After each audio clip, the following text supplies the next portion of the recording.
રામ રામ ખેડૂત મિત્રો, આજે આપણે ફરીથી કોઠારીયા ગામમાં આવ્યા છે. મિત્રો એક ખાસ કહેવાનું, કોઠારીયા ગામ આપણું R&D રિસર્ચ સેન્ટર છે. લગભગ ખેડૂતો આપણી પ્રોડક્ટોના ટ્રાયલથી લઈ અને ઉત્પાદન સુધીની તમામ પ્રેક્ટિકલો આપણે અહીંયા કરીએ છીએ. એટલે કોઠારીયાના વારંવાર વિડીયો આવે છે. આજે આપણે ફરીથી આરુભાઈની વાડીએ મુલાકાતે આવ્યા છીએ, જેમને BT32 વેરાયટી વાવેલી છે.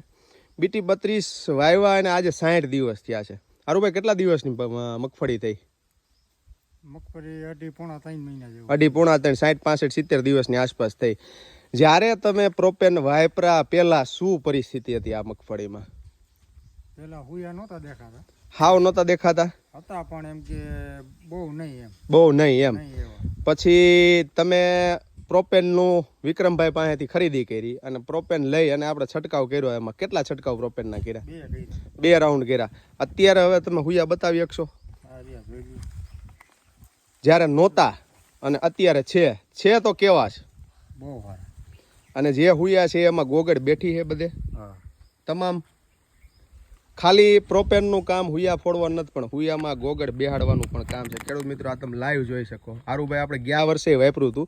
ગયા વર્ષે આપણે વેરાયટી કઈ હતી આરુભાઈ? 32 નંબર હતી. અને મુદ્રાન પ્રોપેન બેયના છંટકાવ કરેલા હતા. બેયના 2 છંટકાવ કરેલા હતા. અને કેટલું ઉત્પાદન ગઈ સાલ મળ્યું હતું આપને? ગયા વર્ષે મારે એક પડામાં 28 નીકળી હતી, એક પડામાં 30-31 જેવી. 30-31 માં નીકળી હતી, બરાબર. આ સાલે હવે તમારે જ્યારે ફાલ નહોતો ને અત્યારે હવે હું ખેડૂત મિત્રોને કહેવા માંગો પ્રોપેન મુદ્રા વિશે કાંઈ? પ્રોપેન મુદ્રા વાપરવું બહુ સારું છે.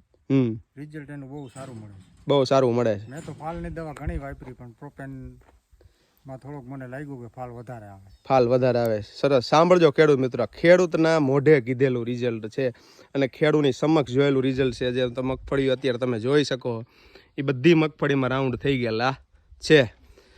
વિક્રમભાઈ, બીજા તમારા ખેડૂત મિત્રોના શું અભિપ્રાય છે? આની પહેલા આપણે એક દિલીપભાઈનો વિડીયો મૂક્યો હતો. બધામાં આવું જ રિઝલ્ટ છે. બધામાં એમાં મુન્દ્રા પ્રોપેનનું કોઈ રિઝલ્ટ નથી આવતું એવું કોઈ કહે, સાબિત કરી દઈએ તો આપણે એને એમને મફત દવા દેવી છે.